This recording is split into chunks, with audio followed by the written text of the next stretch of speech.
All right, we're here. We're back. We're with Matt this time. And now, this guy, I'm not going to do an introduction. That's going to do his background. If you guys look, he does everything and anything that deals with our industry. So I'm going to applaud him. But I will say, go check out Bridging the Gap podcast because I'm going to be on it. But without me stealing all the intro, Matt, without further ado, I want you to just tell us who you are, what you're about, and what your passion is. Yeah, so well, thanks for having me, dude. And we're excited to have you on Bridging the Gap, and it'll be a fun conversation there. So be sure to tune in. Yeah, I mean, I think it's best just to kind of hear my story from the beginning. 27 years ago, my dad founded our current wealth management firm, Capital Investment Advisors, here in Atlanta, and he built a solid foundation. My brother joined the firm shortly after, and he's older than me by about 4 years, and joined the firm and continued to build on that foundation. And then I joined in. I think I was employee 8 or 9, I can't recall. And at that point, Dad and Mitch, my brother, had built a really solid foundation of a business. And so I actually dealt with a lot of imposter syndrome of understanding what was my value, what do I derive. And I thought I wanted to go down the investment route, and I started to try to add a ton of value there, and didn't find the passion. Just dealing with, like, what am I supposed to be doing, where am I, why am I here? And about 5 years into my journey, we started a technology business inside of our wealth management business. And that kind of was the igniter, the accelerant to figuring out what it is that I wanted. The desire of the entrepreneur idea, the innovative idea, the learning aspect, the technology aspect, the inspirational aspect of inspiring and leading a team, and kind of doing something different and being different. It kind of found my home. And we ran that business. We transitioned over to another business, and we raised money, about $8 million within both the technology businesses, ran them for about 8 years. And then the biggest part of my journey was that they both failed. We closed down our most recent one in March of this year. And I think that was probably the most bittersweet thing that ever happened, but probably the best thing that ever happened, because the journey I would never trade for anything in the world. But it showed me what I wanted to do, gave me a lot of understanding of being different and creativity, and tapping into some of the innovation side that I really enjoy. And it gave us a foundation that we can then bring back into our own firm, and build on that. And so I've identified that my passion is creating content. It is creating new ideas. It is thinking differently. It is driving innovation in a different way, taking what we learned in a technology sphere and entering it into the wealth management sphere, but not just from a technology standpoint, from an innovative mindset, innovative processes, and stuff of that nature. And so I find that the failure of those businesses were actually probably the best thing to ever happen to me, because that's where you learn the most. I learned what I did well as a leader, what I didn't do well, what I did well as a product manager, what I didn't do well, what I did well with innovation. And it truly has been kind of the springboard for identifying my path and thinking differently to help align kind of my mission in the industry and for our firm going forward. So a little bit of a long-winded answer, but that's kind of my journey of gotten me to where I am, and driven me to what I do. I absolutely love it, man. And the reason we have you on the alternative series is because of that outside innovation thinking, right? Business owners, all of us being business owners, right? We wear a lot of hats. Ultimately, we have to, until you can have a team behind you. And what I just learned from you is you took some ideas, what you thought were driven purposes, and they failed. And what you took from it wasn't to sulk and to have all that. I'm sure you took a couple of days, of course. But from there, it's a positive of, okay, that didn't work, but what can we take from that and spit it on to going forward? And that's a message I try to drive home to all business owners is you're going to fail at a lot of things within it. It's your drive to keep going, because that keep goingness, if you will, is what's going to end up being successful in the long run. So I definitely applaud you for that. Yeah, I appreciate that. I think that the idea of failure is easy to talk about in a past tense than in a future tense, or a present tense, right? The decision and the journey to get to that point took many periods of time, many moments, and many days and weeks and months to realize that. And so I think that there's some empathy that has to be exuded as well for leaders and entrepreneurs, that don't go just to fail, but just be okay with taking a risk and understanding that failure is an option. And when you're able to put failure as an option on the table, then you're able to see things a lot clearer and take the necessary actions to go and drive towards your mission and give it the best potential opportunity for success there is. And, early on in my journey as an entrepreneur in our Texas, I said, I didn't put failure on the table. It wasn't until I put failure on the table. I was running away from failure because I didn't want to fail. So I was making decisions to not fail as opposed to succeed. And you think about all the greatest athletes and they talk about that all the time. But there's a journey and an aspect that goes into that. You have to put failure on the table and say, this is a potential option, and you know what? I'm going to be okay with it. And I think that the one thing I'll say to any early stage entrepreneur or first time entrepreneur that may be struggling with it is that it's okay to fail, and there is another side to it.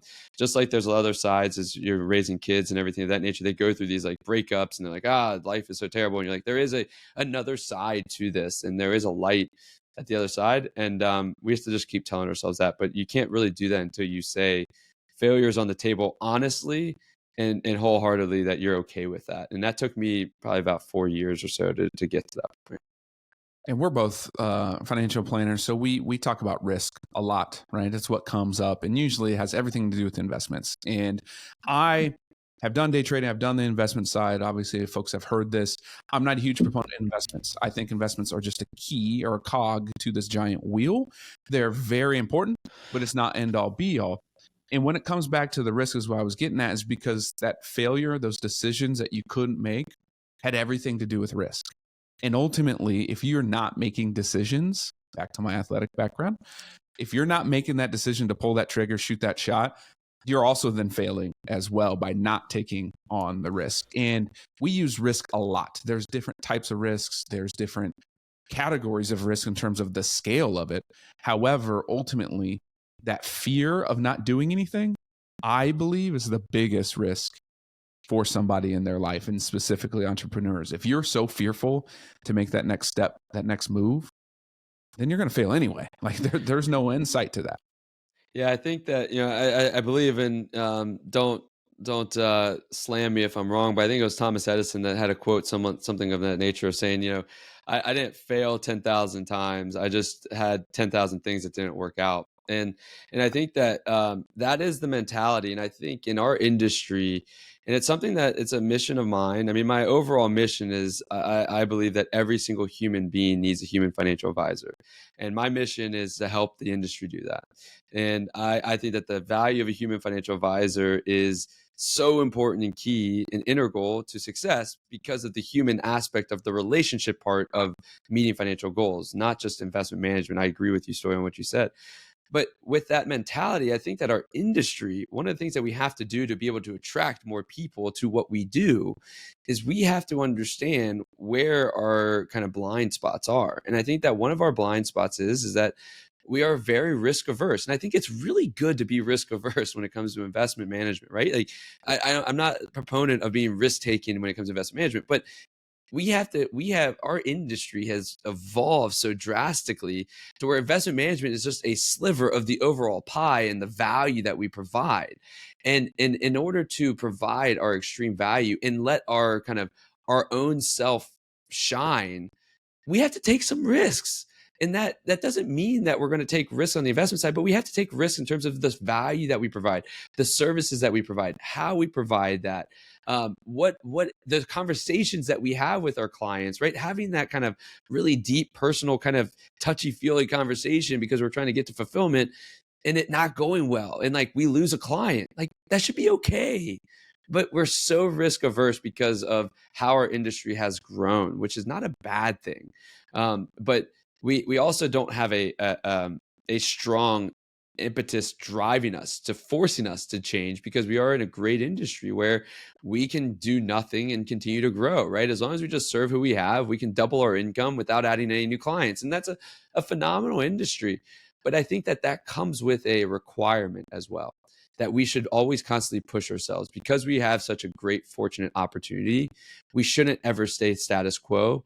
We should always continue to drive more for the betterment of our team, the betterment of our clients, and ultimately the betterment of our firm to do better than just be status quo. And I think that that's the drive and the mentality shift that I hope I can inspire over time for this industry, because I think it'll allow us to serve more people, attract more people, and impact more people, both ourselves and our clients, more importantly. See, he's a podcast host because his transition now is going that way. So it's like we are on the same page. No, I could not agree more. I'm a huge proponent of shifting and disrupting our industry from that perspective. It really does come down to I came from the insurance side of things, right? Selling life insurance, doing that whole bit, and it was always coming down to like the risk of death and all of that. That's all we ever talked about. And that's where like our value stemmed from. But we never wanted to know too much about people. We wanted to know enough to do a fact finder, needs analysis in their life insurance, make the sell and move forward. You start going to investments, it's very much the similar aspect. I love what I am seeing from our industry and I don't want to say the younger generation because that's not necessarily about age, but this new mindset of humans first, emotions matter, because that's what people really want, right? Mm-hmm. My clients, and we talk about it all the time, there's one question that they ask, and I summarize it very shortly because sometimes it's long-winded. Clients get that way, is, am I good? Like, they just want to know, are they good? And that good question means multiple things. Am I good in terms of retirement? Are we good to go on this trip? Am I good to buy this vehicle? And ultimately, can I be okay and be happy and not have stress? That's what that means. And as a planner, if we don't know what their triggers are, we don't understand where any of that is, then when we go to create a plan, there's a hole in that plan. That plan is null and void, if you will, because we do something and it affects them. Guess what? You failed as a financial planner. You failed because now they are stressed even more so. And I believe, and the big long-winded question I'm trying to get to is, how in our industry do you believe we are being able to show that value now? That value doesn't have an ROI on it. That value doesn't have a return that people can see. How are we going to be able to see and show that more so we can get more people here? Yeah, I think that's the biggest. I think that's one of the biggest challenges that we have. I think that's one of the bigger hills that I'm trying to scale right now as well, is that there is this desire and a need to have more depth in your conversation. And I think that there's a lot of worry because it's change, right? Like I'm an advisor as well. And that you go to my clients that I've had for 10 years, 15 years and sit down and say, let's talk about emotions. I think that they would look at me and be like, who are you? Like, has an alien come in and taken you over? Like, it would be different. But there's this concept of, and you mentioned it, like the younger generation, et cetera, is that, and I was at a conference recently where they talked about micro generations, and generations have different needs, and we have to be willing to adapt. We can't expect the future generations to adapt to the way we do it just because that's the way that we've done it. It's been so successful for current generations. If you're dealing with, just think about it. If you're dealing with if your core client is a 50-year-old, executive, that person 10 years ago is now 60. They're different generation. They had different upbringings. And Morgan Housel talks about it in The Psychology of Money, about how, from the ages, I think he said, of like 13 to 21, really shapes who you are.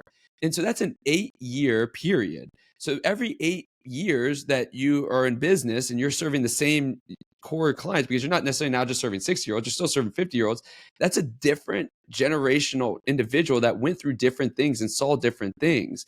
And when you start then talking about like 20-year-olds, 30-year-olds, and 40-year-olds, they grew up in an era of technology that's totally different than your current clients. So what this means, and I'll get to answering the exact question, is that the way that you introduce this may not be right for who your core clients are, but you need to build a business for where the industry is going.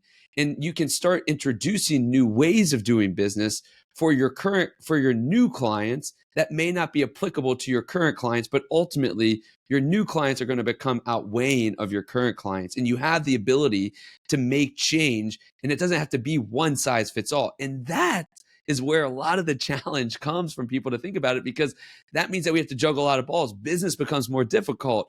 The way that we serve our clients becomes more difficult. We need more processes, more technology, more innovation.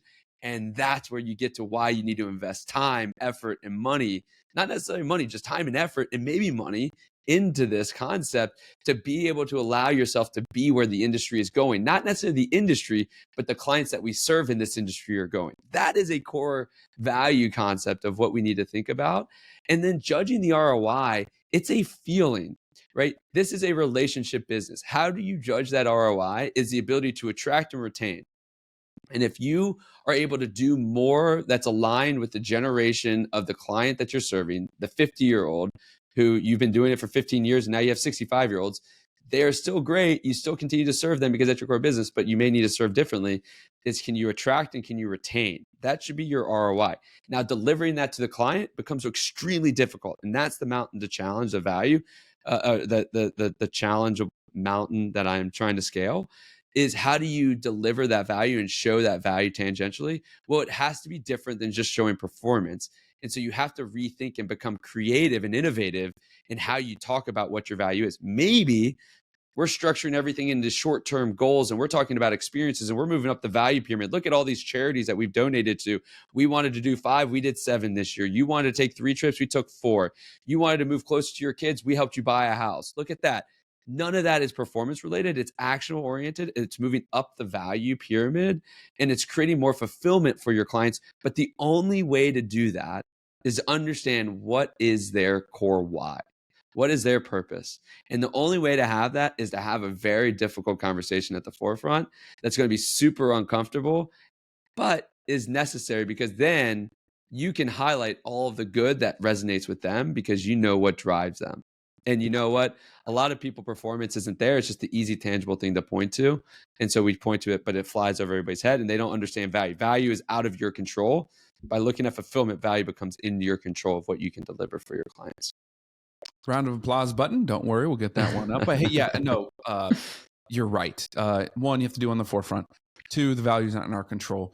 But 3, where I believe a lot of us come together and as a whole, as an industry, which I have not seen in my 12 years in this business, there's a lot of us that don't really come together and work together. We don't work together collectively as an industry. We always think we're in competition. We never really share too much because we feel like we're in competition. Well, I'm here to answer that for everybody. There's too many people in America, let alone the world, for us to handle, right? We can't handle that. There's not enough of us. So let's stop worrying about competition. Let's get to helping each other out. And I think the really cool way we're doing it is us right now going pod for pod on guest for guests, sharing content, putting more of this content out because now people are starting to relate and understand what our industry really is about. We have this huge, huge mountain to climb. I'm going to steal that from you, from just the perspective of all we do is investments. Like that is where everyone is stuck at. That's what we do. It's only investments. And back to what we talked about, it's a little part of it. The other part is the emotional side and taking care of all of that. So for me, I'm challenging everyone to be louder and to get involved with each other and to share stories and to share more of our client stories. So these prospective clients are out there going, well, shit, they're talking about me. Like that is me. I want their help now. I can see that as a value. And at that point, it's no longer a value thing to them. You're part of their team. You're part of their family. And once you're there, that's your job. Then do your job. You touch on, so that, I mean, that's incredible perspective. And I am aligned with you, right? Let's change this industry together. My mission is for every single human being in the United States to have access to a human financial advisor. I'll tell you right now, there's not one firm that's going to do that. And I think that there's 2 points to take away. One is that the competitive nature stems to about like 25 years ago when there was this like shift from the broker dealer wirehouse model into the RA model. And it was like our value prop was on investment management and on being an RA. And so we kept investment management to ourselves because it was like kind of something that we could hide. And like, that was like a selling proposition.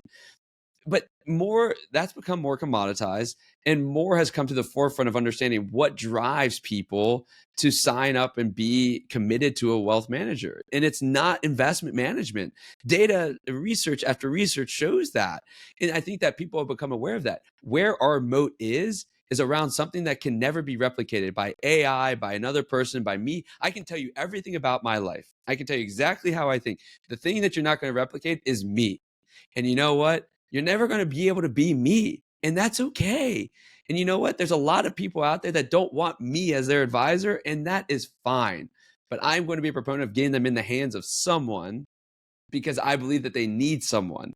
And there's a lot of people that are committed to me that would never go to anybody else because they like me as a person, and nobody can replicate that. And so our moat is being authentic and being real and being who we are. And that's what we should dive into. And we should collaborate on how to make our business better so that we can be us and get more swings at the plate with more people by being us. And we're going to strike out because they just don't like us. And that's okay. It's okay. We're in this world. Like, if they don't like us, then we're like a failure. It's like, no, like, that's just, we all want to be accepted. And so we don't like to be denied. And like, I get that, but we have to overcome that. And so that's why I'm out there sharing and speaking to advisors and sharing ideas and innovations and things that we're working on and processes that we do, because you can replicate that, but you're not replicating the people we have in our business, the culture we are, and the individual that I am. And that's my moat. But I know that my moat isn't going to attract every single human being. And the best thing that I can do is to help others do that more effectively as well. And the second point is that this change that we talk about, I think that some people look at it like, that is overwhelming. Like, no chance. Like, I don't even know where to start. And it is like what I talk about is like very much utopia. It's like where theoretically I want to get to, because I need to set a vision in order for me to drive to. And I know that it's a long-term vision. And when I think about like changing like this advisory firm and how an advisor works and the value they provide and the services they offer, it doesn't have to be all in like a day or a year or 2 years or 3 years. It's like, just go and hopefully take one tidbit of something I say. Hopefully one thing I can say is intelligent, and take that and go implement it and see how it works, see how it feels, and just build on that. Have this natural curiosity to learn and evolve as opposed to the stuck in your ways, because all great companies and industries have a core value of curiosity.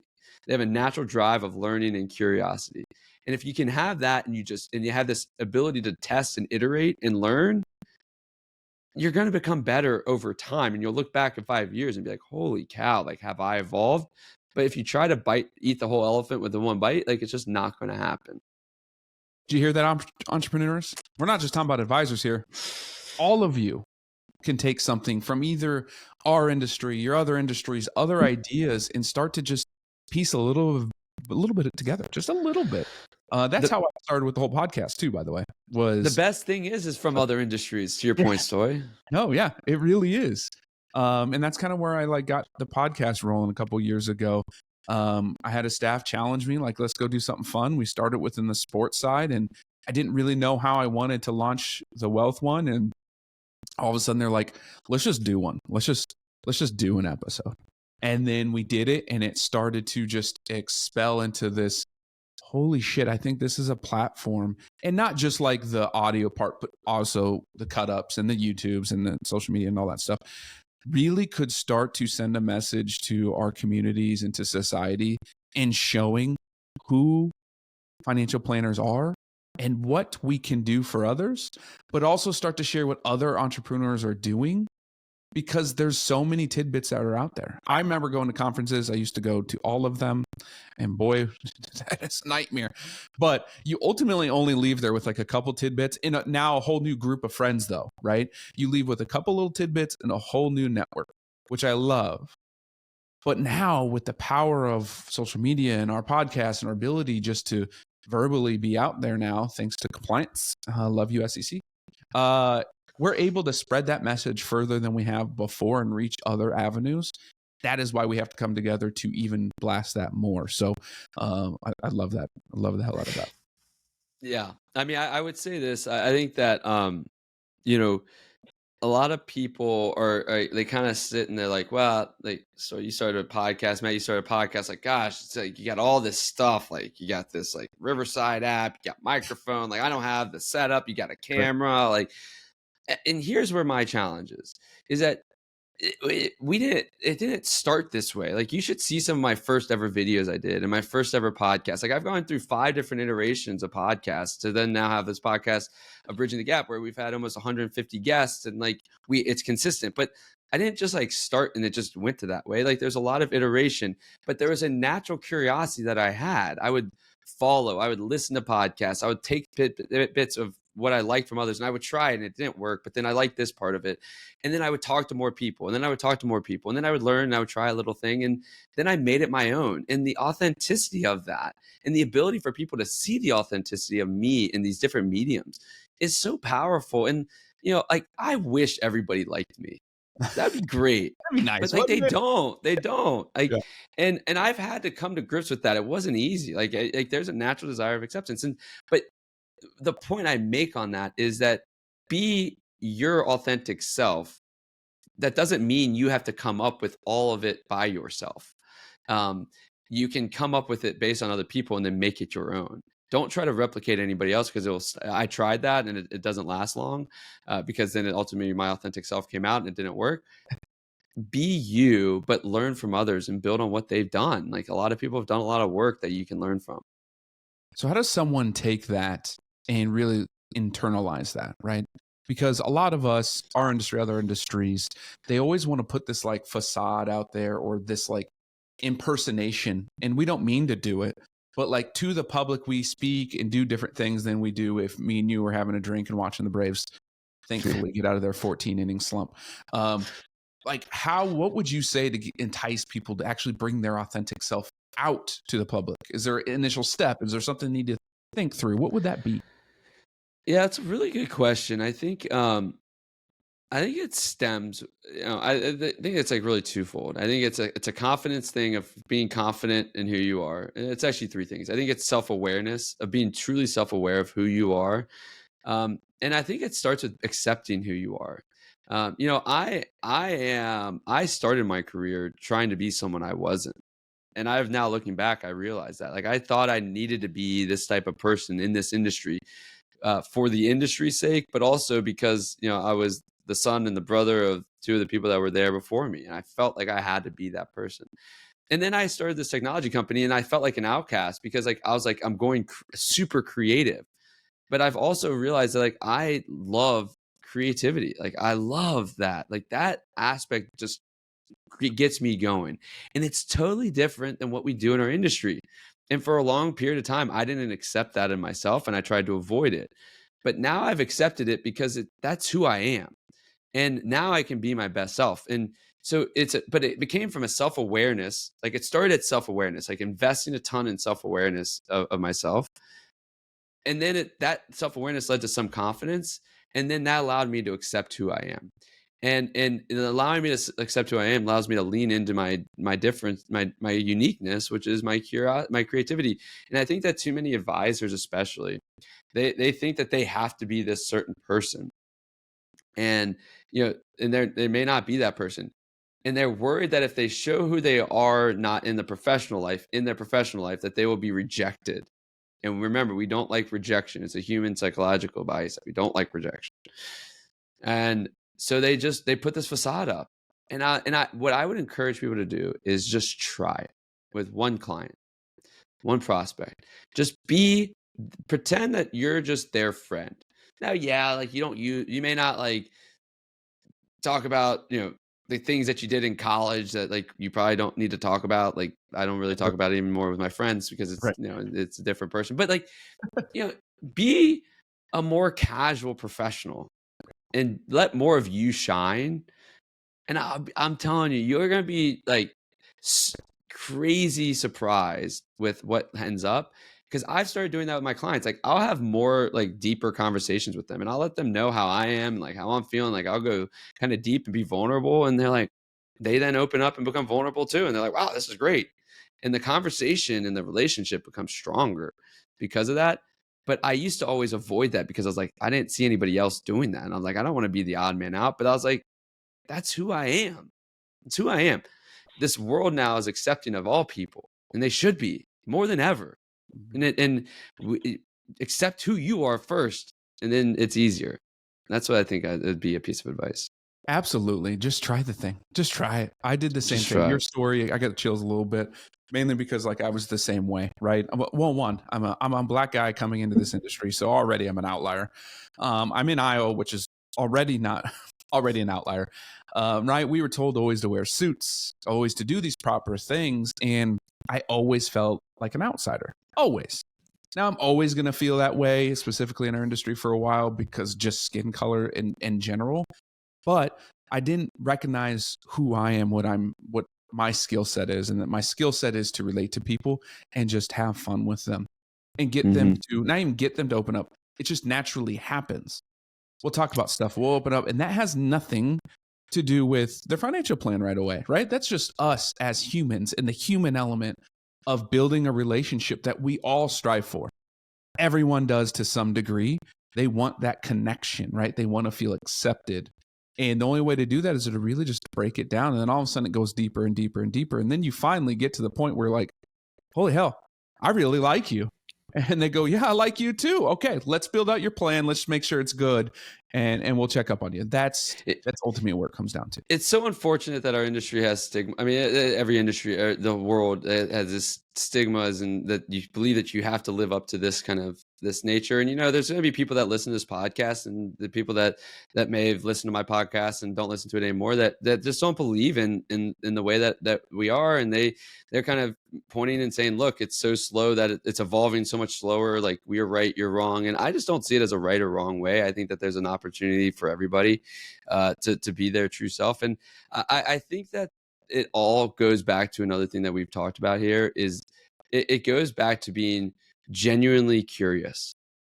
Be genuinely curious about the person across the table from you or next to you, however you set up your office. Like, just be genuinely curious about their journey in life. Like, what led them to this? And just ask really interesting questions and be genuinely curious with no agenda. And what you'll find is that you then just are building a relationship. That's all this business is. There is no secret sauce. Just build deeper relationships. And the way you build deeper relationships is just like you do in your personal life. You're genuinely interested and curious. And you know what? If you find that you're not interested and curious, then maybe the right thing is not to serve that particular client. Now, that is not going to be a hot take for anybody because nobody's going to allow them to hear that. They're going to want to serve everybody. Right. But maybe that is a different approach to look at it in that sense. But it also then hopefully forces you to get relationships like this or with others and be like, you know what? You're an amazing person, but like, we don't jive very well. However, I know Matt, I know Ashley, I know here. I'm going to do an introduction because I think you'll fit smashingly with them. Like, this is going to be phenomenal. That's where we all can start to lift each other up and not get that feeling of we have to serve everyone. We all go through it. Hell, I've been through it just recently, leaving my business partner in April, and now recognizing, no, this is who I want to work with. And if they don't fit, I have a handful of people that I trust to go ahead and say, this is who you should work with. This is the one. This guy's amazing. Let's go get it done. And that's where we need to get to as an industry, in my opinion. I couldn't agree with you more. And I think that change, and I just want to be super understanding of some people, how they view the profession and where it's going, and they maybe have a different view, is that change is difficult.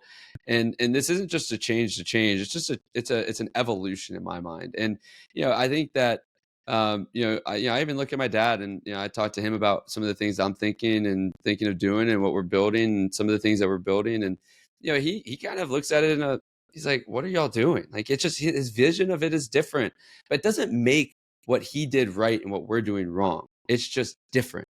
And as long as the core foundational element of serving families stays there in doing what is right by them, then you should be free to try to impact them in a different way. We have all evolved, right? I mean, just think about 15 years ago, we never had an iPhone, right? I think it was like only 8 years ago, Zoom came out. Like, we're doing this over, like, we're changing, and you push against change when it comes in. People are like, iPhones are bad, the internet's bad, email's bad, right. Zoom's bad, nobody's ever going to do DocuSign. Push. And then because it just stays there consistently, because there's voices and needs and an impact, and it has merit, it becomes the norm. And so don't push back against change. Be more open-minded and curious to change, and you will actually adapt. That's the biggest key of a human being, is that we're able to adapt better than anything else in the world. So what are you currently curious about? What's this next creativity of yours? I know there's things moving, so you got to tell us about it. Yeah, so I'm super interested in we're in the process of building out an innovation lab inside of our firm today, and I'm super interested in how to help build an innovative and infuse an innovative mindset. And I'm been traveling around and visiting different firms and organizations that are a lot larger than us, and learning about how they run innovation and build innovation labs and create transformative mindsets. So I'm really curious on that side, and really more on the side of how do we innovate and enhance our client experience? How can we kind of create this surprise and delight moment? How can we make it easier for our clients to deliver more value? And then how do we elevate our team experience? How do we make our team more efficient so that they can do more of what they want to do and less of what they don't like to do? And really magnify the human element. And so it's like super curious of learning from other organizations outside of our industry. And then, what's on the forefront of my mind is like, how do we help to psychologically, how do we help people overcome the biases that are just naturally inclined in all of us? And how can we utilize processes, relationships, and technology to help with that? And I'm super curious of course, as many are right now in generative AI. I think that it is here to stay. It's one of those kind of transformative moments in our history. Whether it's how it is today or not, I think that just a lot of the things are lining up within generative AI with regards to the accessibility, the applicability, and the cost is free, right? It's easy to use. It's applicable to any day life. It's not just to one industry, and there's opportunities to use it for free. That is a transformative moment in our world, because it's not just a skill set or a particular industry. And so I'm really curious on that side. I still have a passion and a curiosity around VR and AR, and how do we implement it, incorporate it into our world. And I think about it, it helps us, I think, overcome some of the psychological barriers. I was just talking with a company about it earlier today, is like, how can we use VR, AR, metaverse, or even like the non-goggle metaverse that they have to help clients understand what decisions mean today for the future? How do we help? That's the biggest challenge. How do we help them visualize the future? And we have that ability with generative AI and handle things that just come out of the blue, right? We don't have to do like an if this, then that. Generative AI plus VR can help with that. And then how do we train advisors to handle situations when they're younger? How do we shorten the time span of training and helping them go through those situations using analytics and scenario analysis to do that? And now make an advisor, it takes them 5 years of training before they become revenue producing, to become 6 months to having an impact on families. Like, that seems super interesting to me. And I think that there's a lot there. And I'm always into like self-productivity and self-improvement, right? How do I become as productive as possible in the hours that I am, so that I touch all my core values every single day, and have as much of an impact as I can, both on my family and my business and everything else in my life. And so I'm super curious on a lot of those things. Some of them technology, some of them just productivity on that side. You're such a nerd, and I love it. I love the hell out of it. I am a nerd. I was thinking Yes. about the VR and AR stuff, and it just got me speaking. I'm like, holy crap, I could really see how that would do both things, right? Both for the client, but also the training. And I think a lot of people understand that in our industry, it takes training, years of experience to even get to a level of where you're confident too. You've seen enough to like really provide that value. So I love the hell out of that. What is one thing you want everyone to take from today in our conversation?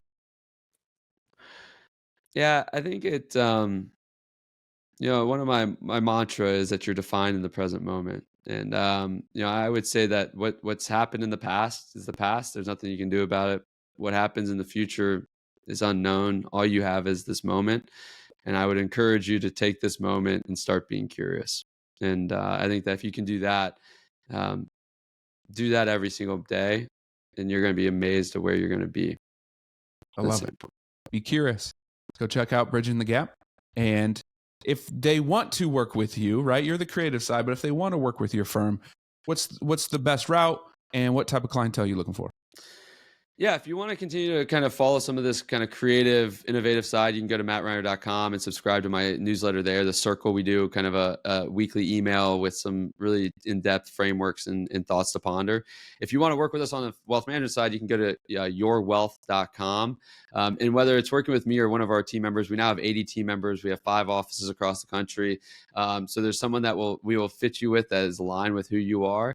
And you can go there. And we are a firm that's focused on helping families find happiness in retirement. That is what we are about. And we help the millionaire next door. And so the millionaire next door is evolving, but we're helping them. And if you're looking to find happiness in retirement, we can do that for you. We can help you find that happiness here.